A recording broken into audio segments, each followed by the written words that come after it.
intravena. Terapi intravena merupakan metode yang dilakukan untuk memasukkan cairan obat ke dalam vena.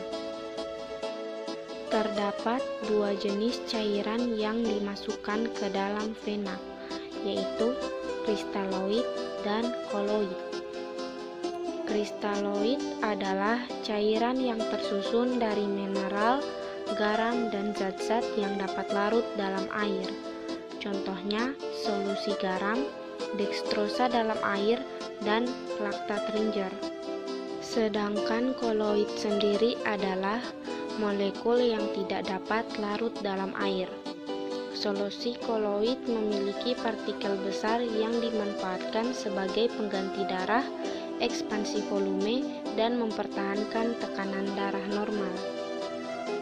Tujuan pemberian terapi intravena yaitu memberikan atau menggantikan cairan tubuh yang mengandung air, elektrolit, vitamin, protein, lemak, dan kalori yang tidak dapat dipertahankan secara adekuat melalui oral, memperbaiki keseimbangan asam basa, memperbaiki volume komponen-komponen darah, memberikan jalan masuk untuk pemberian obat-obatan ke dalam tubuh, memonitor tekanan vena sentral atau CVP, memberikan nutrisi pada saat sistem pencernaan mengalami gangguan, menurut Perry dan Potter 2006. Lokasi pemasangan infus. Menurut Tukerti dan kawan-kawan 2010, pemilihan lokasi pemasangan terapi intravena mempertimbangkan beberapa faktor, yaitu 1. Umur pasien. Misalnya pada anak kecil, pemilihan sisi adalah sangat penting dan mempengaruhi berapa lama intravena terakhir. 2. Prosedur yang diantisipasi. Misalnya jika pasien harus menerima jenis terapi tertentu atau mengalami beberapa prosedur seperti pembedahan, maka pilihlah sisi yang tidak berpengaruh apapun. 3. Aktivitas pasien. Misalnya gelisah, bergerak, tak bergerak, perubahan tingkat kesadaran. 4. Jenis intravena. Jenis larutan dan obat-obat yang akan diberikan sering memaksa tempat-tempat yang optimum. 5. Durasi terapi intravena. Terapi jangka panjang memerlukan pengukuran untuk memelihara vena. Pilih vena yang akurat dan baik, rotasi sisi dengan hati-hati, rotasi fungsi dari distal ke proksimal. 6. Terapi intravena sebelumnya. Flebitis sebelumnya membuat vena menjadi tidak baik untuk digunakan. Kemoterapi sering membuat vena menjadi buruk. 7. Pembedahan sebelumnya. Jangan gunakan ekstremitas yang terkena pada pasien dengan kelenjar limfe yang telah diangkat tanpa izin dari dokter. 8. Sakit sebelumnya. Jangan gunakan ekstremitas yang sakit pada pasien stroke. 9. Kesukaan pasien. Jika mungkin, pertimbangkan kesukaan alami pasien untuk sebelah kiri atau kanan. Alat dan bahan pemasangan infus. 1. Standar infus. 2. Cairan infus sesuai kebutuhan. 3. Intravena kateter atau wings needle atau aboket sesuai kebutuhan. 4. Perlak. 5. Torniket. 6. Plester. 7. Gunting. 8. Bengkok. 9. Sarung tangan bersih. 10. Kasa steril. 11. Kapas alkohol atau alkohol swab. 12. Betadine. Standar operasional prosedur pemasangan infus. 1. Cuci tangan. 2. Dekatkan alat. 3. Jelaskan pada klien tentang prosedur dan sensasi yang akan dirasakan selama pemasangan infus. 4. Atur posisi pasien.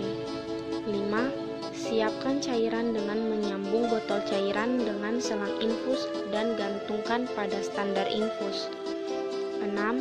Menentukan vena yang akan ditusuk. 7. Pasang alas. 8. Pasang torniket pembendung kurang lebih 15 cm di atas vena yang akan ditusuk. 9. pakai sarung tangan. 10. Disinfeksi area yang akan ditusuk dengan diameter 5-10 cm. 11. Tusuk intravena kateter ke vena dengan jarum menghadap ke jantung. 12. Pastikan jarum intravena masuk ke vena. 13. Sambung jarum intravena masuk ke vena. 14. Lakukan fiksasi ujung jarum intravena di tempat insersi. 15. Tutup area insersi dengan kasa kering kemudian plester. 16. Atur tetesan infus sesuai program medis. 17. Lepas sarung tangan. 18. Pasang label pelaksanaan tindakan yang berisi nama pelaksana, tanggal dan jam pelaksanaan. 19. Bereskan alat. 20. Cuci tangan. 21. Observasi dan evaluasi respon pasien, catat pada dokumentasi keperawatan. Komplikasi terapi intravena.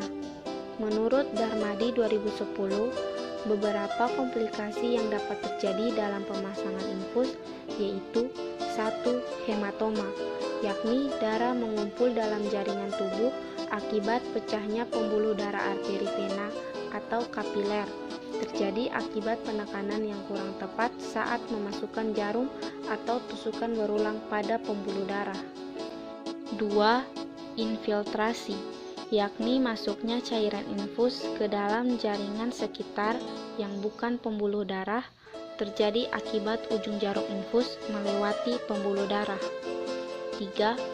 Flebitis, atau bengkak pada pembuluh vena, terjadi akibat infus yang dipasang tidak dipantau secara ketat dan benar.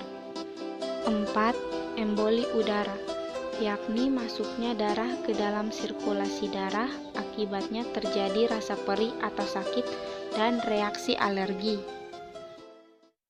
Terapi postural drainage. Pengertian postural drainage. Postural drainage adalah teknik pengaturan posisi tertentu untuk mengalirkan sekresi pulmonar pada area tertentu dari lobus paru dengan pengaruh gravitasi. Waktu untuk melakukannya. Waktu terbaik untuk melakukan terapi postural drainage yaitu 1 jam sebelum sarapan pagi dan 1 jam sebelum tidur malam. Postural drainage dilakukan 3-4 kali sehari dan lebih efektif jika dilanjutkan dengan terapi pernapasan lainnya seperti halnya nebulisasi. Cara penanganan. Jika bayi atau anak Anda mengalami hidung tersumbat dan batuk berdahak, Anda bisa mencoba teknik tepukan yang dinamakan persuasion, yaitu 1. Pastikan bayi dalam posisi tengkurap dan letakkan bantal di bawah perut. Pastikan bantal itu tidak terlalu tebal. 2. Kemudian condongkan sedikit posisi bantal dengan kedudukan kepala bayi ke bawah dan kaki di atas. Pastikan kaki tetap lurus. 3. Anda bisa membentuk telapak tangan Anda seperti cuping atau lubang di tengah dan gunakan kekuatan dari pergelangan tangan untuk menepuk perlahan di punggung atau dada bayi. 4. Tepuk telapak tangan Anda kurang lebih 15 menit dan berpindah posisi di kiri dan kanan tubuh bayi. Tujuan menepuk-nepuk ini adalah memfasilitasi mengalirnya sekresi lendir dari saluran paru yang sempit ke saluran paru yang lebih besar. Reaksi yang biasa timbul pada bayi atau anak akan terbatuk-batuk dan terkadang muntah sekresi lendir. Terapi oksigen. Definisi terapi oksigen. Terapi oksigen merupakan suatu intervensi medis berupa upaya pengobatan dengan pemberian oksigen untuk mencegah atau memperbaiki hipoksia jaringan dan mempertahankan oksigenasi jaringan agar tetap adekuat dengan cara meningkatkan masukan oksigen ke dalam sistem respirasi, meningkatkan daya angkut oksigen ke dalam sirkulasi, dan meningkatkan pelepasan atau ekstraksi oksigen ke jaringan. Terdapat dua jenis terapi oksigen, yaitu 1. Terapi oksigen jangka pendek, 2. Terapi oksigen jangka panjang. Terapi oksigen jangka pendek merupakan terapi yang dibutuhkan pada pasien-pasien dengan keadaan hipoksemia akut, diantaranya pneumonia, penyakit paru obstruktif kronis atau PPOK dengan ekserbasi akut, asma bronkial, gangguan kardiovaskuler, dan emboli paru. Pada keadaan tersebut, oksigen harus segera diberikan dengan adekuat, di mana pemberian oksigen yang tidak adekuat akan dapat menimbulkan terjadinya kecacatan tetap ataupun kematian. Terapi oksigen jangka panjang. Pasien dengan hipoksemia, terutama pasien dengan penyakit paru obstruktif kronis atau PPOK, merupakan kelompok yang paling banyak menggunakan terapi oksigen jangka panjang. Pasien yang menerima terapi oksigen jangka panjang harus dievaluasi ulang dalam 2 bulan untuk menilai apakah hipoksemia menetap atau ada perbaikan dan apakah masih dibutuhkan terapi oksigen. Alat terapi oksigen arus rendah. 1. Nasal kanul dan nasal kateter. 2. Sungkup muka tanpa kantong penampung. 3. Sungkup muka dengan kantong penampung. 4. Oksigen transtrakeal. Alat terapi oksigen arus tinggi yaitu Venturi. Efek samping pemberian terapi oksigen. Seperti halnya terapi dengan obat, pemberian terapi oksigen juga dapat menimbulkan efek samping, terutama terhadap sistem pernapasan, susunan saraf pusat dan mata, terutama pada bayi prematur. Efek samping yang terjadi yaitu 1. Depresi napas. Terjadi pada pasien penderita paru obstruktif kronis atau PPOK dengan hipoksia dan hiperkarbia kronis. 2. Keracunan oksigen. Apabila pemberian oksigen dengan konsentrasi tinggi di atas 60% dalam jangka waktu lama. Teknik pengambilan darah arteri. Pengambilan darah arteri adalah suatu tindakan pengambilan darah arteri dengan tujuan mendapatkan sampel untuk dilakukan analisa gas darah yang meliputi oksigen, karbon dioksida, bikarbonat, dan pH darah. Prosedur pengambilan darah arteri. 1. Siapkan spuit 3 cc atau spuit khusus untuk analisa gas darah yang sudah preheparinize, jumlah antikoagulan 0,2 ml heparin. 2. Bersihkan daerah arteri yang akan ditusuk dengan kapas alkohol 70% dan biarkan kering. 3. Posisi tangan hiperekstensi pada pergelangan di ganjal handuk gulung atau bantal kecil. 4. Tusuk pada yang denyut nadi paling menonjol dengan sudut 45 derajat sampai 60 derajat. 5. Hisap darah secukupnya, lalu copot jarum beserta sempritnya dan segera tutup ujung jarum dengan karet. Dan semprit dibolak-balik beberapa kali agar darah bercampur dengan heparin. 6.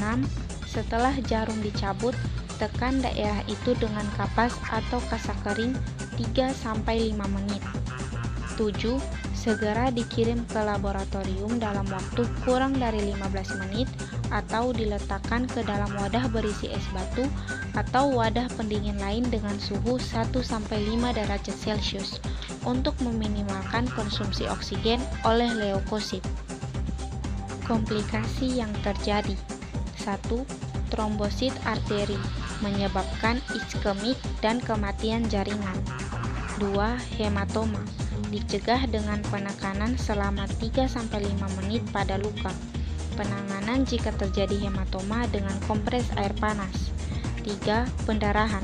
Lokasi luka perlu dievaluasi terutama pada pasien dengan pemeriksaan koagulasi yang memanjang atau mendapat obat antikoagulan. Interpretasi analisa gas darah. Analisa gas darah adalah prosedur pemeriksaan medis yang bertujuan untuk mengukur jumlah oksigen dan karbon dioksida dalam darah. Analisa gas darah juga dapat digunakan untuk menentukan tingkat keasaman atau pH darah. Sel-sel darah merah mengangkut oksigen dan karbon dioksida yang juga dikenal sebagai gas darah ke seluruh tubuh. Saat darah melewati paru-paru, oksigen masuk ke dalam darah sementara karbon dioksida terlepas dari sel darah dan keluar ke paru-paru. Dengan demikian, pemeriksaan analisa gas darah dapat menentukan seberapa baik paru-paru dalam bekerja memindahkan oksigen ke dalam darah dan mengeluarkan karbon dioksida dari darah. Ketidakseimbangan antara oksigen, karbon dioksida, dan tingkat pH darah dapat mengindikasikan adanya suatu penyakit atau kondisi medis tertentu. Pemeriksaan analisa gas darah akan memberikan hasil pengukuran yang tepat dari kadar oksigen dan karbon dioksida dalam tubuh. Hal ini dapat membantu dokter menentukan seberapa baik paru-paru dan ginjal bekerja.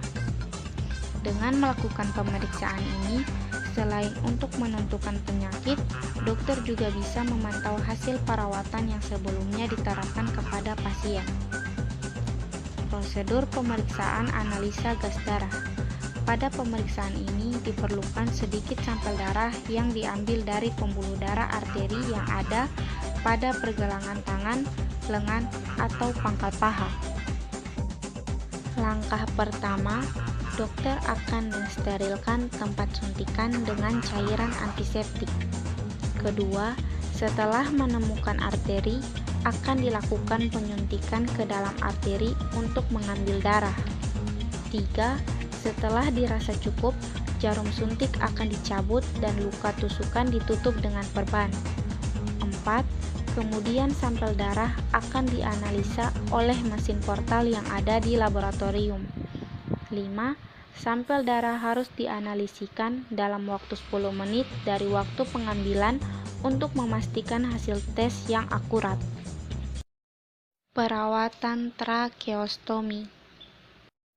Pengertian trakeostomi.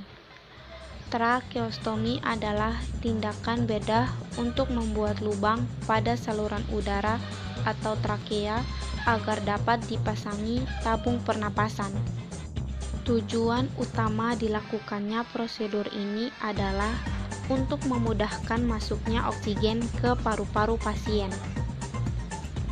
Trakeostomi biasanya dilakukan untuk menangani kondisi darurat medis atau penyakit tertentu yang menyebabkan pasien mengalami hambatan jalan napas atau gagal napas.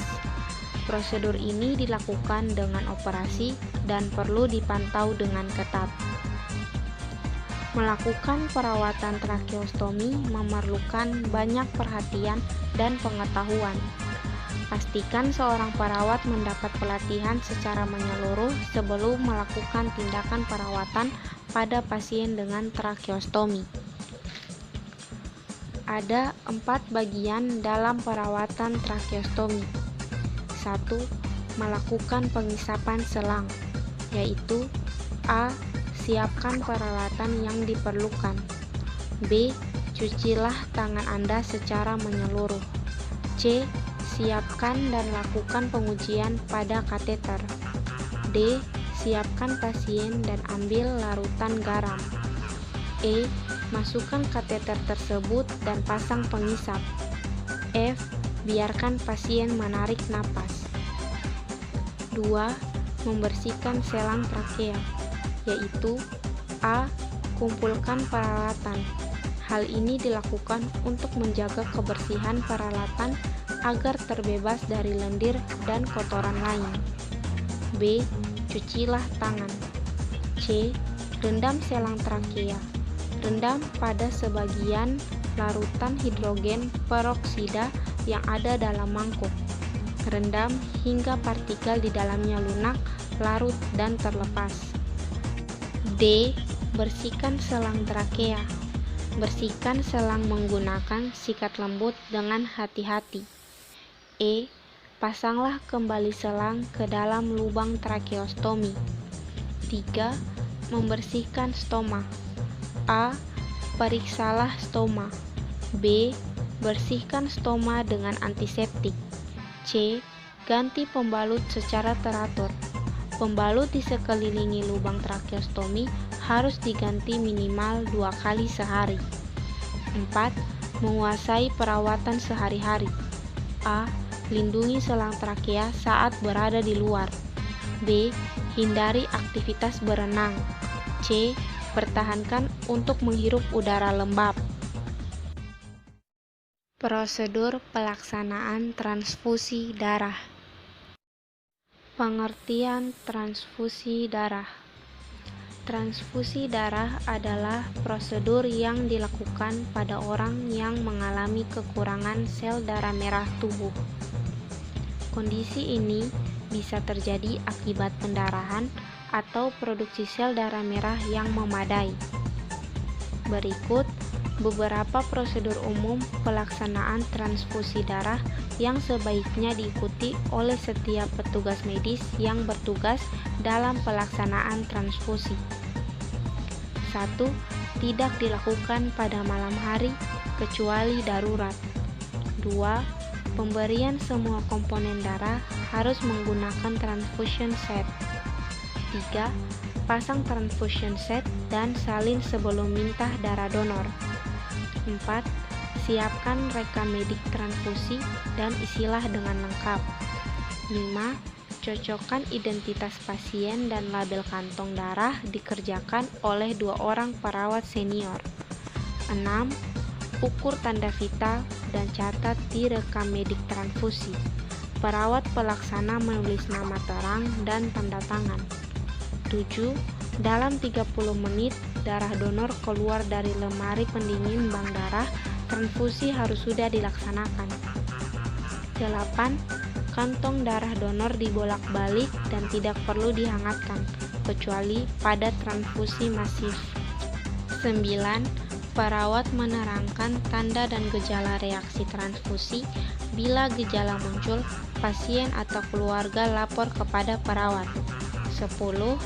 Dalam 15 menit pertama, kecepatan 10 tetes per menit dan perawat tetap menunggu pasien untuk mengamati gejala reaksi transfusi yang mungkin muncul. 11. Bila muncul gejala reaksi transfusi, hentikan transfusi. Periksa dan catat tanda vital di rekam medik dan lapor ke dokter. 12. Bila aman, tidak ada hipovolemia dan jantung baik kecepatan 20-40 tetes per menit, 1 kantong darah, PRC per WB selesai dalam 2-3 jam, maksimal 4 jam.